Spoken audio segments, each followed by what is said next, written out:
మన ప్రభువును ప్రియరక్షకుడు యేసుక్రీస్తు వారి పరిశుద్ధమైన నామమునకు సమస్త ఘనత మహిమ ప్రభావములు కలుగునుగాక. కొద్ది నిమిషాలు దేవుని వాక్యాన్ని ధ్యానం చేసుకుందాం ప్రియులారా. జకరియా గ్రంథము 8వ అధ్యాయము 13వ వచనం. యూదావారులారా, ఇశ్రాయేలు వారులారా, మీరు అన్యజనులలో ఎలాగూ శాపాస్పదమై ఉంటిరో అలాగే మీరు ఆశీర్వాదాస్పదమగునట్లు నేను మిమ్మును రక్షింతును, భయపడక ధైర్యము తెచ్చుకునండి. దేవుడు యూదా వారిని ధైర్యపరుస్తున్నటువంటి మాట. నేను మిమ్మును రక్షిస్తాను, భయపడక ధైర్యముగా ఉండండి అని ప్రభు యూదా వారితో మాట్లాడుతూ ఉన్నాడు. ప్రియులారా, వాస్తవానికి యూదా ప్రజలను, ఇశ్రాయేలు ప్రజలను మనం ఆలోచించినప్పుడు వీళ్ళు ఎవరు అని అంటే వాళ్ళ కొరకు రాయబడినటువంటి ఓ అద్భుతమైనటువంటి మాట ద్వితీయోపదేశ కాండంలో 7వ అధ్యాయములో 6వ వచనం. నీవు నీ దేవుడైన యెహోవాకు ప్రతిష్ఠిత జనము, నీ దేవుడైన యెహోవా భూమి మీదనున్న సమస్త జనముల కంటే నిన్ను ఎక్కువగా ఎంచి నిన్ను తనకు స్వకీయ జనముగా ఏర్పరుచుకొనెను. మీరు సర్వజనముల కంటే విస్తార జనమని యెహోవా మిమ్మును ప్రేమించి మిమ్మును ఏర్పరచుకొనలేదు. సమస్త జనముల కంటే మీరు లెక్కకు తక్కువే కదా. ఇశ్రాయేలీల యొక్క ఏర్పాటు, యూదా ప్రజల యొక్క ఏర్పాటును గూర్చి ప్రభు మాట్లాడుతూ ఉన్న విషయం. సమస్త జనముల కంటే ఈ లోకంలో మీరు తక్కువ వారే, మీరు ఎన్నిక చేయబడినటువంటి వారు. ప్రియులారా, ఈ విధంగా ఇశ్రాయేలీల కొరకు వ్రాయబడినటువంటి మాటలు అద్భుతంగా ఉన్నాయి కదా. అలాగైతే సమూయేలు మొదటి గ్రంథము 17వ అధ్యాయము 24వ వచనం. ఇశ్రాయేలీలందరూ ఆ మనుష్యుని చూచి మిక్కిలి భయపడి వాని ఎదుటి నుండి పారిపోగా అనే మాటను చూస్తూ ఉన్నాం. ప్రియులారా, ఇశ్రాయేలీలు పారిపోతూ ఉన్నారు, ఇశ్రాయేలీలు భయపడుతూ ఉన్నారు. ఎందుకు పారిపోతూ ఉన్నారు, ఎందుకు భయపడుతూ ఉన్నారు అని అంటే మనకు తెలిసిన విషయమే.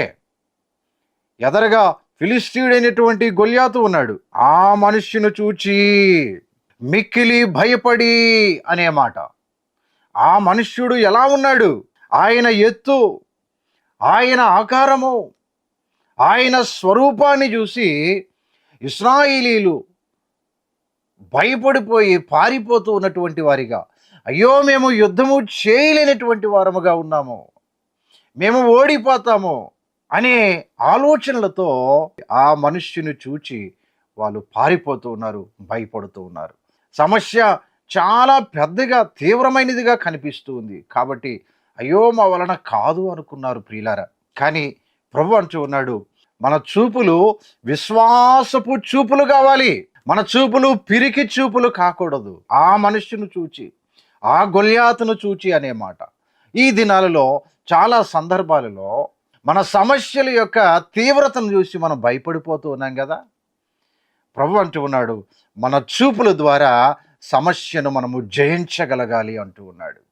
మనం ఆ సమస్యను చూడగానే దాని మీద మనకు జయము రావాలి అని అంటే ప్రియులారా, మన చూపుల ద్వారా ఆ సమస్యను మనము చిన్నదిగా చేయగలవారమై ఉండాలి. ఆ సమస్య దగ్గర మన ప్రభువు ఎంత గొప్పవాడో ఆ సమస్యకు మనం చెప్పగలగాలి. కాబట్టి ఈ వచనం దగ్గర మన చూపులు ఎలా ఉండాలి? దావీదు సహోదరులు పారిపోతూ ఉన్నారు కదా, ఆ మనుష్యును చూచి భయపడిపోతూ ఉన్నారు కదా. పిల్లరా, మన చూపులు ఎలా ఉండాలి అని అంటే మనవి విశ్వాసపు చూపులుగా, ఫెయిత్లు. రెండవదిగా మనము సమస్యను ఎలా జయించాలి అని అంటే ప్రభు అంటూ ఉన్నాడు, మన మాట ద్వారా మనము మన సమస్యలను జయించువారముగా ఉండాలి అంటూ ఉన్నాడు. దావీదు బాల్యకాలంలో ఉన్నాడు, అప్పటికి ఇంకా రాజు కాలేదు కదా. అయితే ఆ సమస్య, ఆ గొల్యాతును చూచినప్పుడు ఎలాంటి విశ్వాసపు మాటలు దావీదు పలుకుతూ ఉన్నాడో ఈ అధ్యాయములో మనము చూడగలుగుతాము ప్రియులారా. గమనించండి, 37వ వచనంలో, సింహము యొక్కయు బలము నుండి, ఎలుగుబంటి యొక్క బలము నుండి నన్ను రక్షించిన యెహోవా. 32 వచనంలో కూడా ఈ ఫిలిష్తీయుని బట్టి, ఈ గొల్యాతును బట్టి, ఈ భయంకరమైనటువంటి సమస్యను బట్టి ఎవరి మనస్సును కృంగ నిమిత్తము లేదు. మీ దాసుడునైన నేను వానితో పోట్లాడుదునని దావీదు సౌలుతో చెప్పగా. ఈ మాటలు దావీదు పలుకుతూ ఉన్న మాటలు ప్రియుల. సమస్య ఎదరగా ఉంది, కొండంతగా ఉంది. ఎవరూ దానిని జయించలేనటువంటి వారిగా ఉంటూ ఉన్నారు. అవిశ్వాసపు చూపులు కలిగినటువంటి వారిగా ఉన్నారు. కానీ దావీదైతే బాలుడుగా ఉన్నాడు. దావీదుకు యుద్ధాభ్యాసము తెలియదు. దావీదు ఇదివరకు ఎవరితో పోట్లాడనము లేదు. కానీ దావీదుకు ఉండిన ఒకే ఒక బలం, తన అంతరంగములో గూడు కట్టుకున్నటువంటి బలం ఏమిటనంటే యెహోవా. నేను ఎలుగుబంటిని చంపాను, నేను సింహాన్ని చంపాను, ఈ సున్నతి లేని ఫిలిష్తీయుడు యమాత్రపు వాడు అంటూ ఉన్నాడు.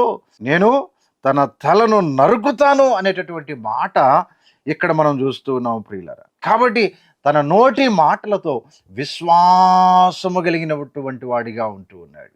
విశ్వాసపు మాట, ఫెయిత్ లుక్ కావాలి, ఫెయిత్ టాక్ కావాలి, విశ్వాసపు మాటలు కావాలి దేవుని పిల్లలకి. ఈరోజు మన సమస్యలు ఎంత గొప్పవైనా మన ప్రభువు ముందు అవి చిన్నవే. పిల్లరా, ఇంకొక ప్రాముఖ్యమైనటువంటి మాట దావీదు ఏమంటూ ఉన్నాడు అని అంటే 37వ వచనంలో 2వ భాగానికి మనం వెళితే, యెహోవా నీకు తోడుగా నుండును అని దావీదుతో అనెను. ఇక్కడ సౌలు అంటున్నటువంటి మాట, నువ్వు నడు, నువ్వు వెళ్ళు, విశ్వాసపు మాటలు పలికావు కదా, విశ్వాసపు చూపు నీకుంది కదా, ఆ సమస్యను నీవు జయించగలిగినటువంటి వాడివిగా ఉన్నావు కాబట్టి నీ వెళ్ళు, నువ్వు యుద్ధరంగంలోనికి వెళ్ళు, నువ్వు పోరాడు, యెహోవా నీకు తోడుగా ఉన్నాడు. విశ్వాసపు నడక, దావీదు నడిచిన నడక విశ్వాసపు నడక. దావీదు చెప్పిన మాట విశ్వాసపు మాట. దావీదు సమస్యను చూచిన చూపు విశ్వాసపు చూపు ప్రియులారా. ఈ దినాలలో మన విశ్వాసం ఎలా ఉంది? మన చూపులు, మన మాటలు, మన నడక ఎలా ఉంది? సమస్యల పైన జయమును పొందగలుగుతూ ఉన్నామా? సమస్య ఎంత గొప్పదైనా అంతకు మించినటువంటి వాడు మన ప్రభువు, అంతకంటే గొప్పవాడు. మన ప్రభువు ముందు మనకు ఉన్నటువంటి సమస్యలు మన కళ్ళతో చిన్నవిగా చూడాలి. వాటిని జయించటానికే విశ్వాసపు చూపులు కావాలి, విశ్వాసపు మాటలు కావాలి, విశ్వాసపు నడక కావాలి. ప్రభు అంటూ ఉన్నాడు, యెహోవా నీకు తోడుగా ఉండునని సౌలుతో చెప్పిన మాట ఈరోజు మన ప్రభు నీతో నాతో ఈ వాక్యాన్ని వింటున్నటువంటి ప్రియులందరితో నేను సదాకాలము మీతో కూడా ఉన్నానని ప్రభు మాట్లాడుతూ. ప్రియులారా, విశ్వవాణి పరిచర్య 1,00,000 గ్రామాలు గురిగా సాగిపోతూ ఉన్నప్పుడు ఇన్ని గ్రామాలు ఎలా సాధ్యం అని అంటే విశ్వాసపు చూపు, విశ్వాసపు మాట, విశ్వాసపు నడక. ప్రియులారా, 1,00,000 గ్రామాలు కావాలి. ఇది సాధ్యమా? అవును, సాధ్యమే. దేవుని కృప విశ్వాసపు చూపు ద్వారా, విశ్వాసపు మాట ద్వారా, విశ్వాసపు నడక ద్వారా 1,00,000 గ్రామాలు ప్రభు కొరకు సాధిస్తాము. ఇది పరిచర్యలో ప్రభు ఇచ్చినటువంటి దర్శనం. వ్యక్తిగతంగా కుటుంబాలలో అనేకమైనటువంటి సమస్యలతో పోరాడుతూ ఉన్న వేళ జ్ఞాపకం చేసుకోవాలి, దావీదుకు జయమిచ్చినటువంటి దేవుడు, విశ్వాసపు చూపు, విశ్వాసపు మాట, విశ్వాసపు నడకనిచ్చినటువంటి దేవుడు మనకు కూడా ఆ శ్రేష్టమైనటువంటి ఆత్మ సంబంధమైన కృపను అనుగ్రహించి, సమస్యలపైన జయమును అనుగ్రహించి ఆయనకు మహిమ తెచ్చువారంగా ఉండినట్లు ప్రభు కృప చూపునుగాక. దేవుడు మిమ్మల్ని దీవించునుగాక. ప్రార్థన చేద్దాం. దయగల మా తండ్రి, మీకు స్తోత్రాలు నైనా. దావీదు జీవితాన్ని మేము చూసాం. వాస్తవంగా ఇశ్రాయేలీలు ప్రతిష్ఠింపబడిన వారు నాయనా, వారిని మీరు రక్షించుకున్నారు, వారిని ధైర్యంగా ఉండమని చెప్పారు. కానీ ఈ వచనం దగ్గర దావీదు యొక్క సహోదరులు ఇశ్రాయేలీలు ఆ మనుష్యుడు గొల్యాతును చూచి, తన ఆకారమును చూచి భయపడి పారిపోతున్నటువంటి సమయంలో దావీదును నిలబెట్టారు. నాయనా, మీకు స్తోత్రాలు. తన విశ్వాసపు